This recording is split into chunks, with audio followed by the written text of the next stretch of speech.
น้อมยังพระติรัตนแก้วเจ้าตั้งสามประการอันมีพระพุทธเจ้าพระสัทธรรมเจ้าพระสังฆเจ้า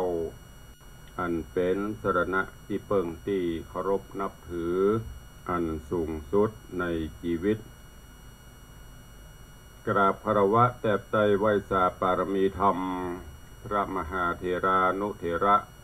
เจ้าคณะพระสังฆาธิการภิกขุสงฆ์องค์สามเณรจุตนจุองค์ด้วยความเคารพขอเจริญสุขเจริญพรญาติโยมศรัทธาสาธุชนพุทธบริษัทติ่นจองห้องวัดจุหนุ่มเท่าใจยิงก็ขอน้อมต้อนรับทุกท่านเข้าสู่รายการมรดกธรรมกำเมืองทางสถานีวิทยุกระจายเสียงพระพุทธศาสนาแห่งชาติและสังคมคลื่นเพื่อการศึกษาพระพุทธศาสนาและวัฒนธรรมคลื่นพระพุทธศาสนาและจริยธรรมส่งสัญญาณกระจายเสียงทางสถานีวิทยุคลื่นวัดฝ่ายหินตำบลสุเทพอำเภอเมืองจังหวัดเชียงใหม่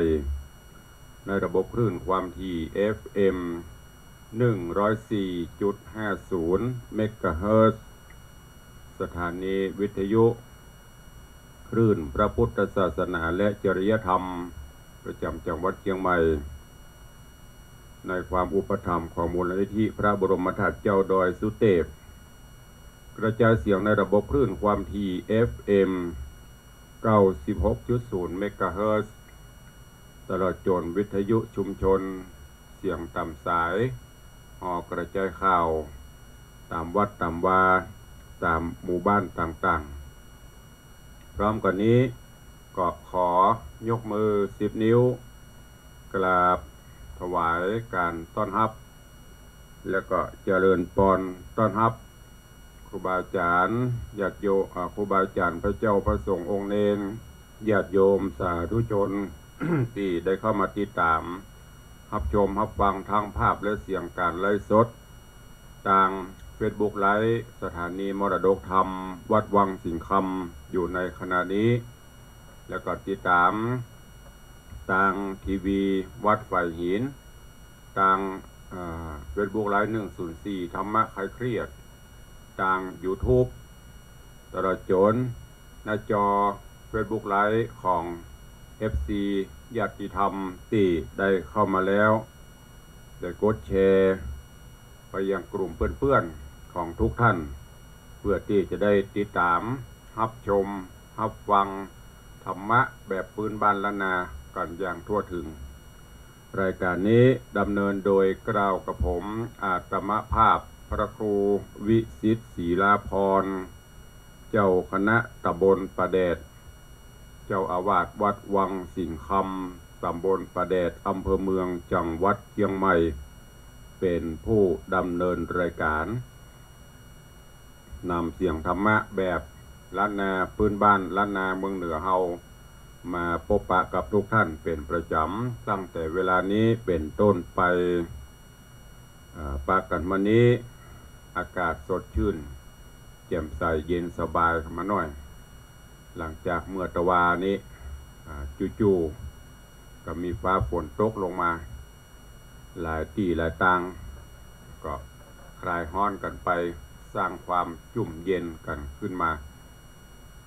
วันนี้ก็ขอให้เป็นวันแห่งความสุขของทุกท่านเนอะแม้นจะดำเนินกิจธุรกิจกิจการใดๆก็ขอให้สำเร็จผลสมมาโนในไฟอ้างเดินทางไปแห่งหนตะบนใดก็ขอให้แกล้วกราดปลอดภัยถึงจุดหมายปลายทางโดยสวัสดิภาพบางท่านตอนนี้ก็กำลังทำการทำงานทำสำรับกับเข้าก็ปฏิบัติกันไปเนอะฟังน้ำฟังธรรมกันไปตัวเนี่ยการไปตัวก็ได้สุดแล้วแต่อัธยาศัยตอนนี้ไปก็เชิญทุกท่านได้ติดตามรับฟัง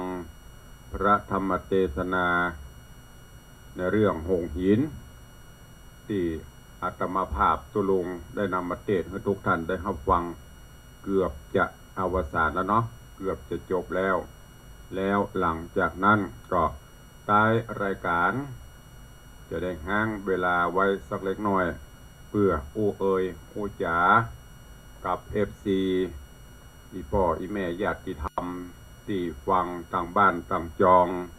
ตลอดจนตักตายครูบาอาจารย์พระเจ้าพระสงฆ์องค์เนรญาติโยม FC ที่ได้เข้ามาติดตามรับชมรับฟังอยู่กันทางหน้าจอ Facebook ไลน์เนอะพระธรรมเทศนาเรื่องโหงหินตุลุงได้เทศนาให้ท่านทั้งหลายฟังจบไปละ6ผูกด้วยกัน6ผูกด้วยกันในตอนนี้ก็สาธุชนญาติโยมได้ติดตามรับฟังเรื่องราวมาเมื่อในตอนที่แล้วก็มาถึงที่โพธิสัตว์เจ้าได้ถูกเคยตึง6 คนปากันรุมทำร้ายจนกระทั่งตายไปมเหสีถึง3 คนอันเป็นลูกยักษ์ลูกนันตีได้ตกลงปลงใจอยู่ด้วยกันก็มาเสาะหา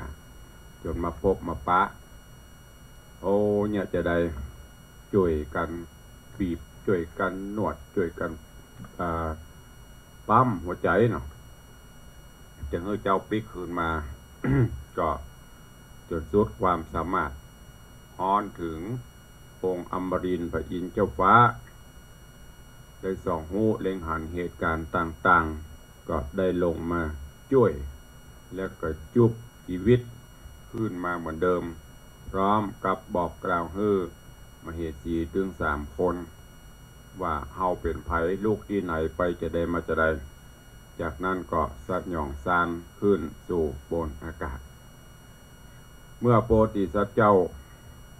ได้ฟื้นคืนมาแล้วก็ได้มาพบมาปะ ได้มาอูมาจ๋ากับมเหสีถึง3 คนเรื่องราวจะเป็นจะได้เจริญจะเริญปอนทุกท่านได้ติดตามรับฟังพระธรรมเทศนาปืนเมืองเหนือเรื่องโหงหินในผูกที่7เป็นลำดับไปณโอกาสบัดนี้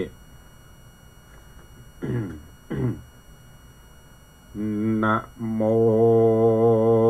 ตัสสะภะคะวะโตอะระหะโต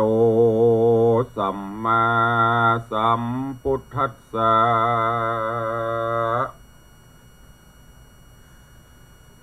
ตะตา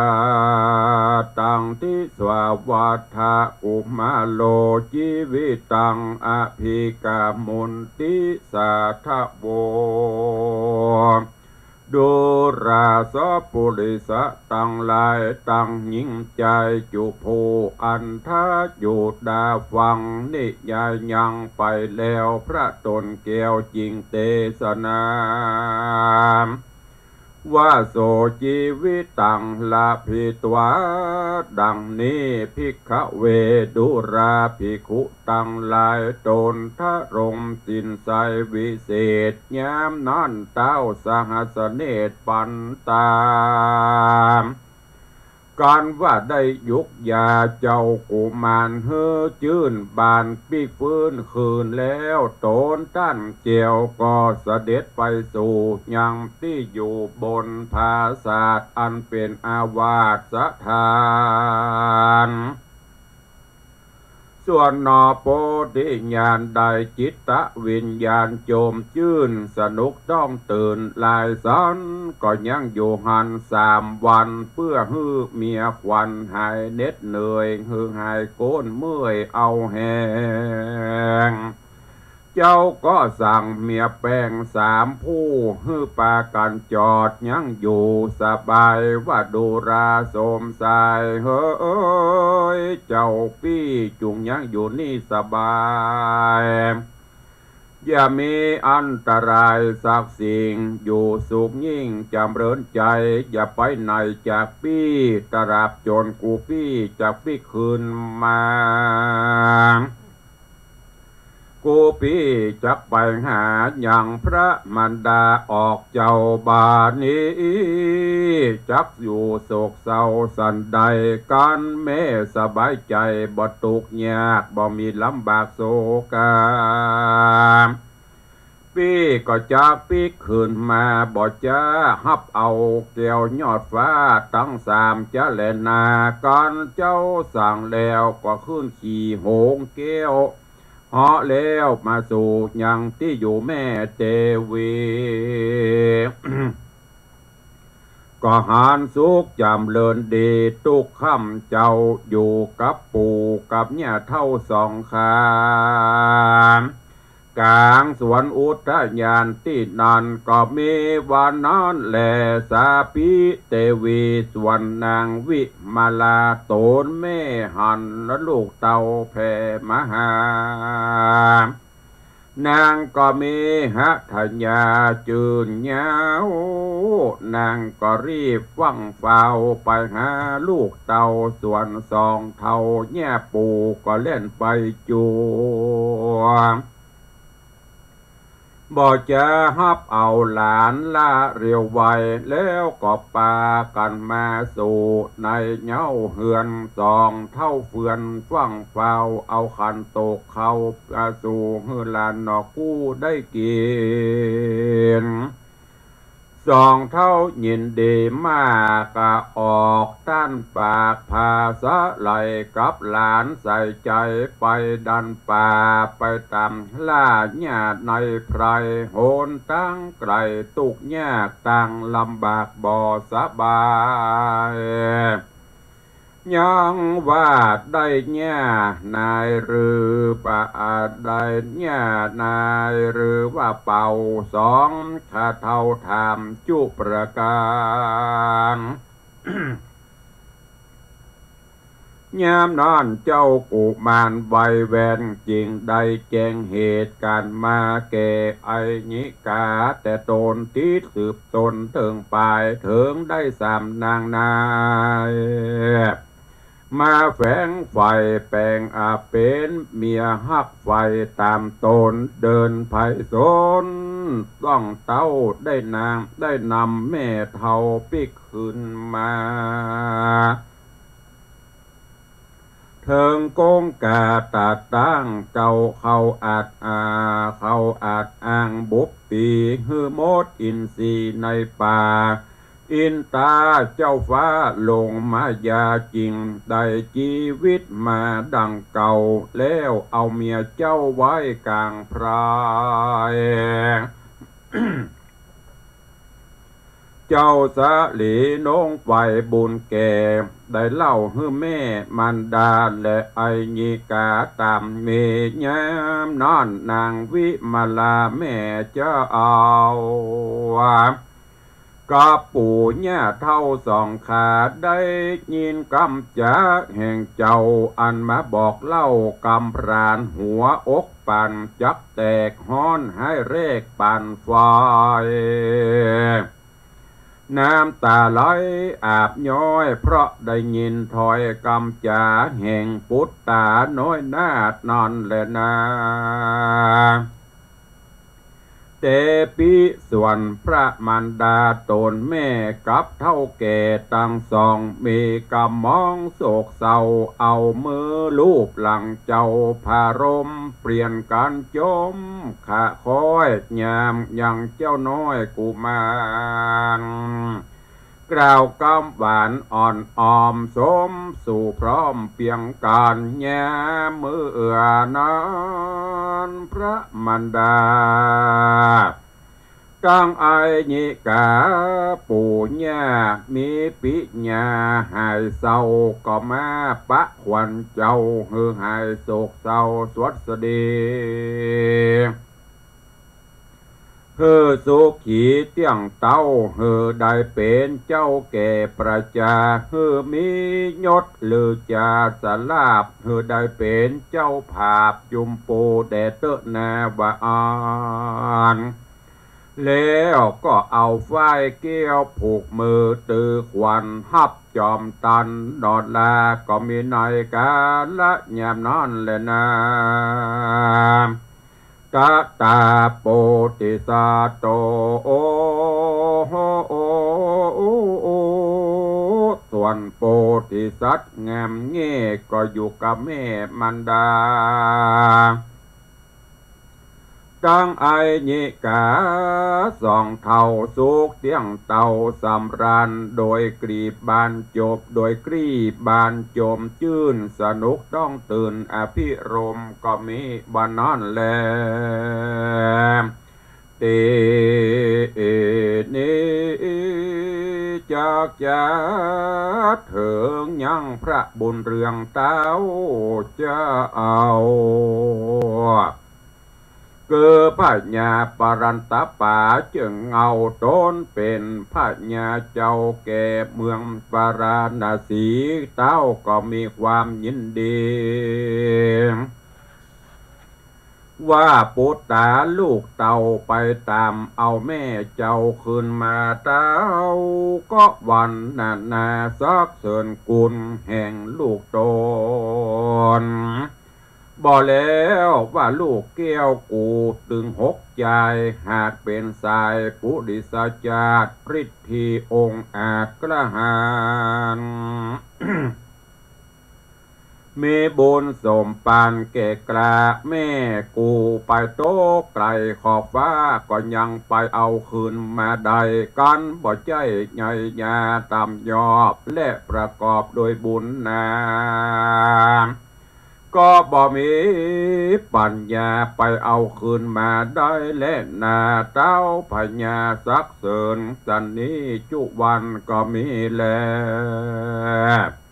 เอกาติวะสังยังมีวันหนึ่งใส่ตนเต่าไทยราชาก็เข้าไปสู่พระมันดาแห่งเต้าปากตันเล่าพาสลายว่าข้าแด่แม่ก่อยใจออกเจ้าพระแม่เจ้าตนบุญแย่เมื่อผีดิบวิเศษมาลักลากเอาไป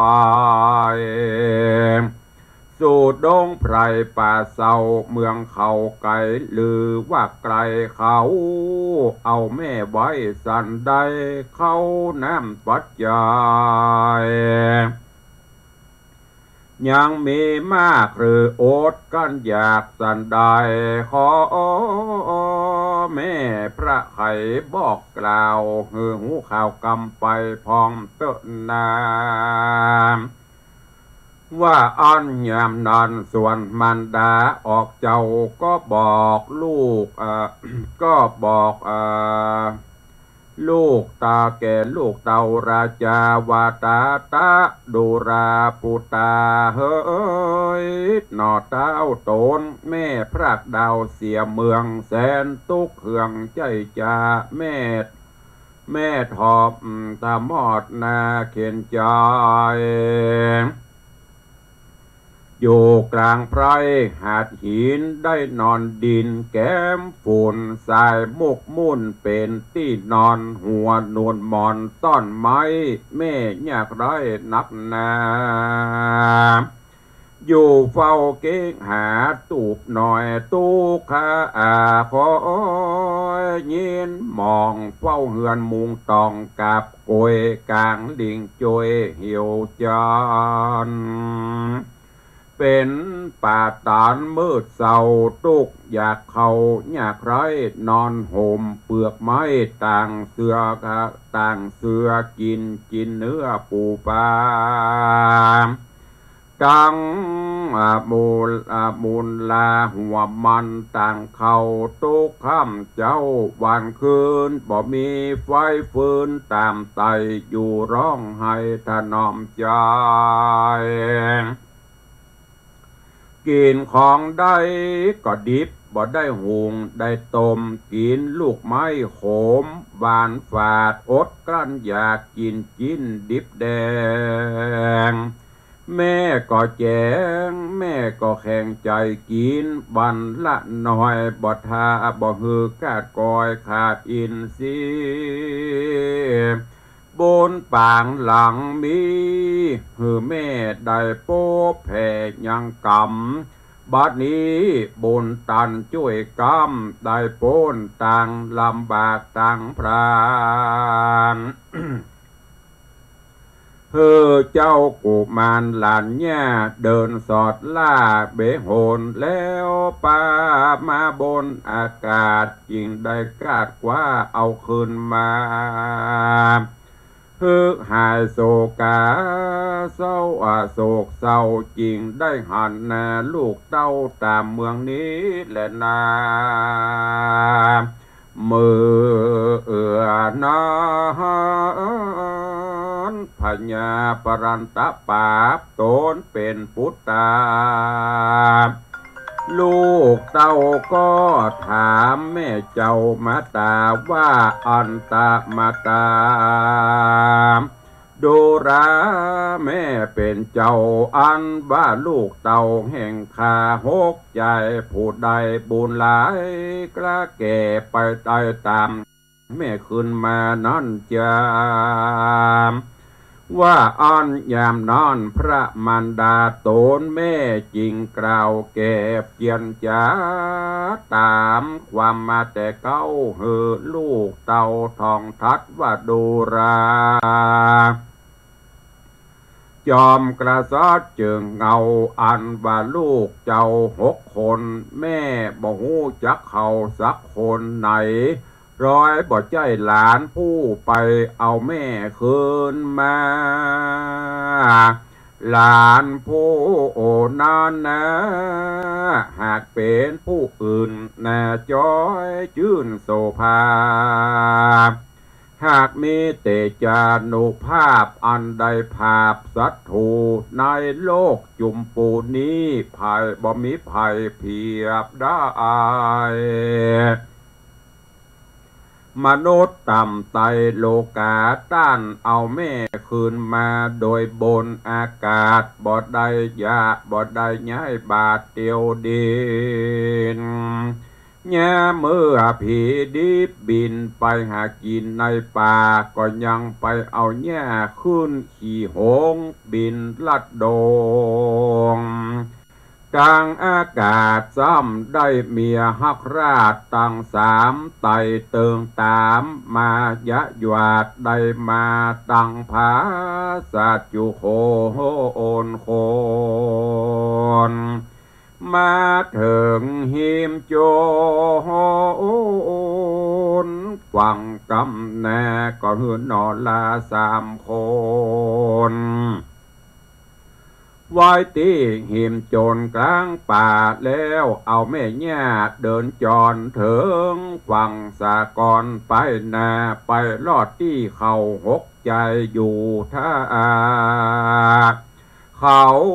ซ้ำใจกันฮับเอาแม่ได้แล้วก็ป้ากันนำแย่คืนมาส่วนหลานแย่คนนั้นน่าหายกว่าหรือเขาพร้อมใจกันฆ่าเสียแล้วก็บ่ฮู้ได้ปล่อยมาอวดกู้ว่าเขาได้ไปเอาแม่คืนมาตีแต่บ่ใจเขาหมู่นี้แน่สักผู้แม่ก็บ่ฮู้จักเขาและลูกเฮยเมื่อนานเต้าราชาธิราชลำเปิงขวาดในใจยังกำสงสัยบังเกิดว่านอพระตนเลิศบุญเรืองร้อยว่าเกิดในเมืองกูเต้า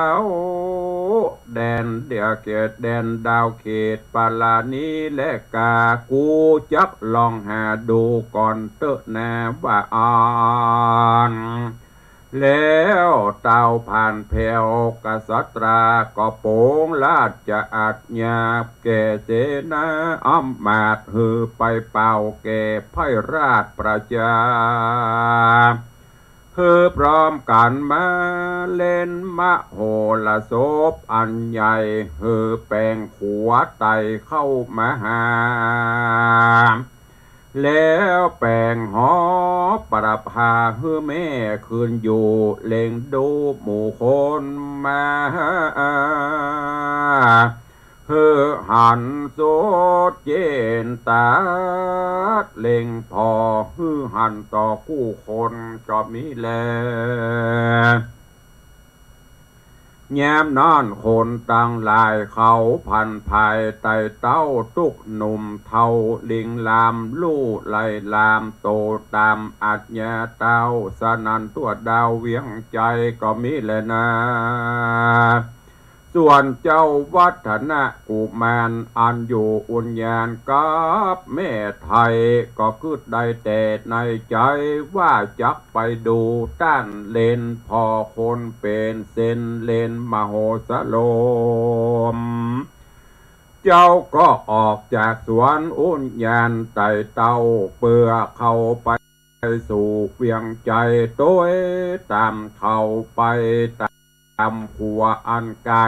ยกย่างใหญ่ตามสบายเมื่อนอนเนี่ยนายแม่เท่าเล็งหันเจ้าหนอโปติแงนก็อานัดสะไซแต่งคนใจเร็วปันแม่ฮับจอมควรไปสู่ในตีอยู่ห่อใจแล้วขานไข่ต้านต่อกับเจ้านอราชาว่าปูตาเฮ้ยผู้วนาตนเป็นเจ้าอาวาสผู้บ้านอ่านว่ากุมารผู้นี้นาเลิศฟ้าอันไปเอาค่าแต่เมืองผีบ่มีที่สังกาสักสิ่งเป็นลันหักยิ่งแห่งคาบุญแก่กลาบุญหลายการลานพูดนี้บอกไปตามเอาแม่มาก็บอกหอนว่าจักได้หันเจ้ายอดฟ้าจอมเมืองเจริญนามที่นั้นพระญาปรันตะป่าได้ยินพระมันดาบอกกล่าวเต้าก็ใจเบาหกเบาแห่งตนไปจุงเอานอตัดสะโปนแก่นไทยเขานั่งไกลลาจาแล้วก็พุทธาถามที่ถอยว่ากุมารน้อยใจรามอันมีรูปงามบ่เศร้าต้านเป็นลูกเต่าแห่งไผ่บ้านอยู่ไกลหรือว่าไกลอยู่หนใต้หรือว่าหนเหนือหรือว่าอยู่เตสะต่างใดจะเฮาทำหาต้านจูงแก่หูแน่สัจจังแดเตนาว่าอ่านแย้มนอนนอโปติสัตว์เลิศแล้วตนเกี้ยวประกอบโดยพญาจริงเจียนจาต้านต่อกับโดยเต้าป้อราชาว่าข้าแดกระสาตราอยู่กล้าเอาตนเป็นเจ้าแก่ประชากรรมอันมหาราชาถามหาอย่างปิตามันดาพ่อแม่เชื้อจันแต่วงศาตั้งบะหน้าป้าเอาอาบ่อาจจักจิตนาบอกได้ข้าบาทายหากยินกลัวหลอนเป็นกำมัวโดยปากอันพิษลาคาตัวข้ากลัวได้ความลำบากความทุกข์ยากเพิงโตนจริงยินกลัวต่างโตดข้าน้อยโสดเด็กข้าบอกอาใครจะบอกได้ขออนุญาตกับเต้าไทยเหนือหัวก่อนเตอะนาเมื่อนั้นพญาเจ้าปรันตป่าตนป้อดได้ยินกำน้อยนอแห่งโตโอนปากเป็นมงคลพระพลอยกำตันรอถอยสุขุมานพระองค์การถามแถมเล่าว่าโดรา นอดเดากุมารผู้มีกำหวานจ้อยโจดจะได้กลัวโตดอันใดจะได้เก่งใจจุงกล่าวแก่กูเต้าจักฟังจะแลนะเมื่อนานเจ้ากุมารนอดเต้าได้ยินใจชื่นยาวยินดีเพราะเต้าผ่านนี้บ่ฮือมีโทษกรรมนักโสดบ่มีโทษาจริงนานิจริงเมมานาสากิ่งคองใจตื่นตองใจตื่นตองยินดีก็ย่ออันจุลีใส่กล่าวไว้ซึ่งเจ้าปิตาว่าข้าแด่พญาโตนผาเสดบุญกวางเลิศเมืองคนจัดมุงบนร่มไพรเป็นเจ้าใหญ่แก่รัฐาแม่ผิดอาญานิดน้อยดังขาน้อยขอขมาอย่าได้โกธาคิวโคดแล้วได้โพดคุณนาส่วนพระราชาเจ้าตนบุญลายบ่หูหากเหมือนตายก็ถูกกรรมโบราณโคนตั้งไหลเล่าไว้ก็หากมาได้แก่พระจอมเมืองพระบุญเรื่องนี้นะเป็นป้อคาตนมีกุลเต้าฟ้าทอละนีก็บ่มีไผเพียบใดตัวข้านิสัยหากเป็นลูกเจ้าดิเลคือเป็นลูกนางเตวีวิมาลาพระมารดาเข้าแฝงไฟเต้าห่วมเคียงบาญาเมื่อข้าเกิดมาจากต้องมารดาตนแม่ลมให้แก่เถิงนักแม่ฟันเฝ้าจวนโจมเต้าสยบลงไปมวยมิ่งบ่หูซักสิ่งลืมคิงนางแม่น้อยยิงตั้ง6 คนอันมีใจเบบนหยาบจ้าเขากลัวข้าผาแป้แก่ลูกเต้าตั้ง6 คนจริงเอาข้านี้ปล่อยยัดลงหูจ้องผาศาสตร์ห้องเวจากคือกาดมอลนาเถิงตายแล้วเขาคงควายเอายังหมาเป็นสุนัขขามาน้อยมาต่างขาน้อยปุ๊แล้วเล่นไปหาลาจาบอดีโดยกรรมบ่มีฮึกหยาบบาดนางน้อยหน้าเตวีชื่อมเหสีวิมาลาเกิดปุตตาเป็นมาหน่อยแล้วปายอดซอยปิตาบ่ได้ปิดแล้วส่วนพระยอดซอยปิตาบ่ได้พิจารณายังกูลโตดลวดเครื่องโคดโกธาครับแม่มันดานี้จากออกห้องราชเวจายแม่เย็นตุกอย่าหายลำบากเถิงตุกยากยินผ่า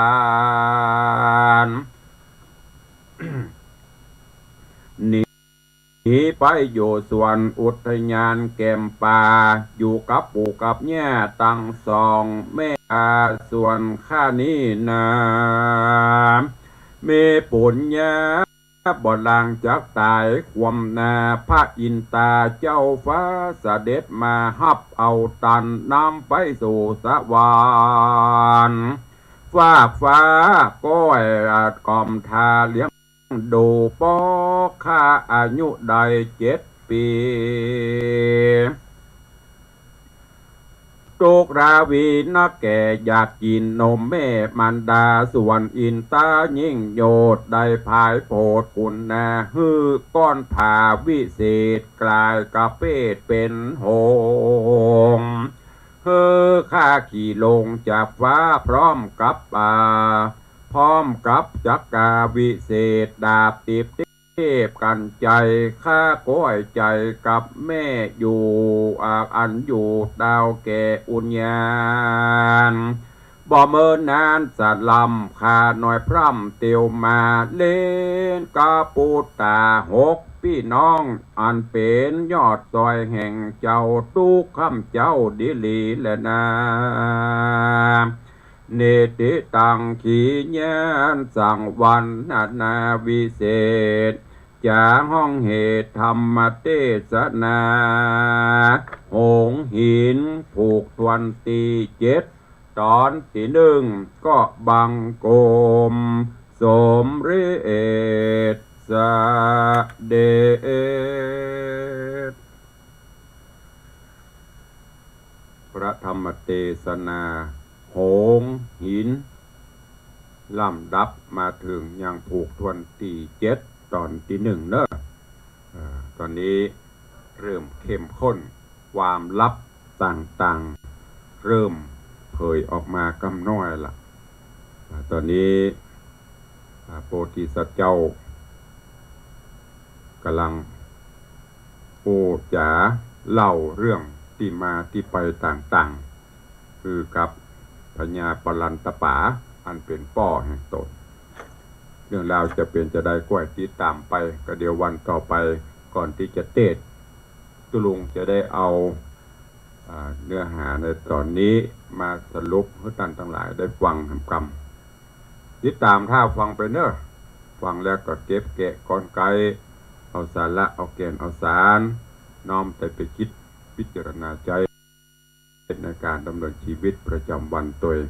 ด้วยเวลาจำกัดใกล้จะหมดเวลาดังที่ตุลุงได้บอกแต่ต้นเนาะ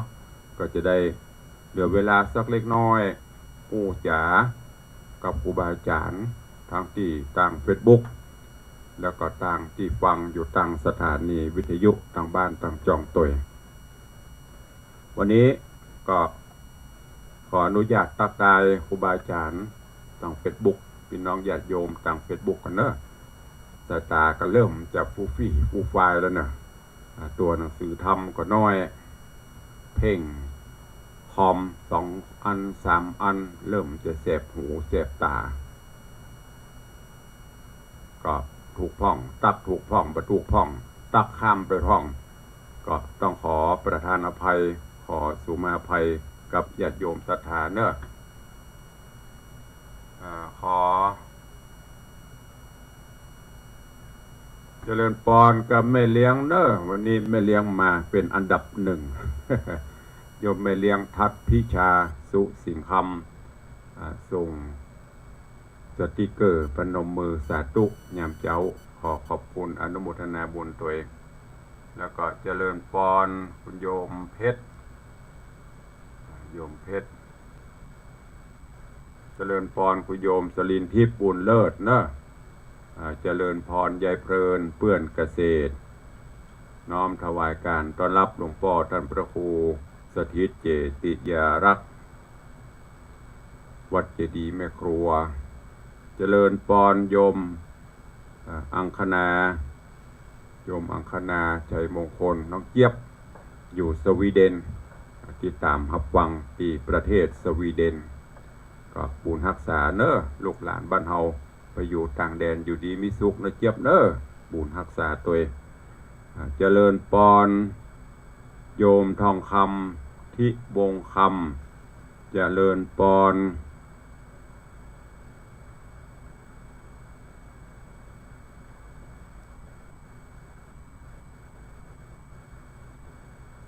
โยมเจริญพรกับโยมทองคำที่วงคำโยมปี้อัญชลีคำกิตติเจริญพรปิอายุธนาจ้างซอห่างดงเจริญพรโยมแม่ปราณีพยาไคหาโพนหนองแต้นเจ เจริญพรโยมแม่จันดีวิสุทธินันท์เจริญพรโยมบาลีอินทกูลเจริญพรคุณโยมแม่ผ่องศรีแก้วฟั่นเจริญพรโยมวินันจรัญปิยจันทร์ดอยซิวเจริญพรโยมแม่ดาวันคำวังเจริญพรพินันอิสมเจ็ดสีเจริญพรโยมสมทรงสิทธิตาขอบคุณเนอะอาจจะพลาดไปพ่องเพราะว่าคอมมันลุดไปตัวหนังสือก็นิ้วเพ่งแสบตาตัว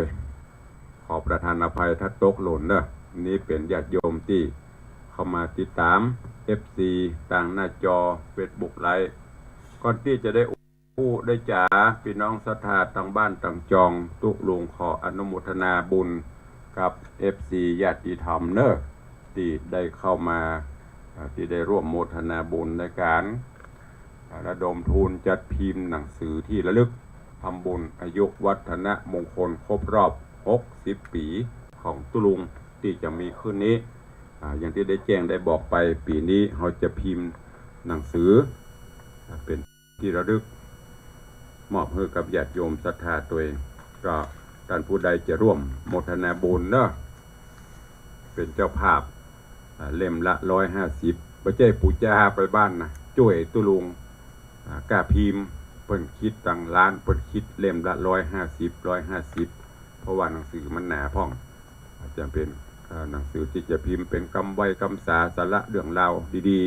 ๆคือกับญาติโยมตัวเองก็ขอขอบคุณอนุโมทนาบุญกับแม่อัมพรโยมวีรยุทธสุดสว่างเนอะบ้านป่าคาดอยสะเก็ดก็มาร่วมทำบุญ1 เล่มขอบคุณอนุโมทนาบุญกับโยมแม่ศรีพันธ์จันพรหมศรีโพธารามร่วมทำบุญเป็นเจ้าภาพ2 เล่มโยมแม่บัวขาววอนกระเมอร์ศรีโพธาราม1 เล่มโยมแม่เสงี่ยมสมเกตศรีโพธาราม1 เล่มโยมแม่นัฐการบุญเมย1 เล่มโยมแม่คำน้อยสมการ1 เล่มโยมแม่พนอมเนตรสุวรรณ2 เล่มเด็กชายกมลการขำสว่าง3 เล่มท่านสทปริญญาคำสว่างหรือว่าพินันนุก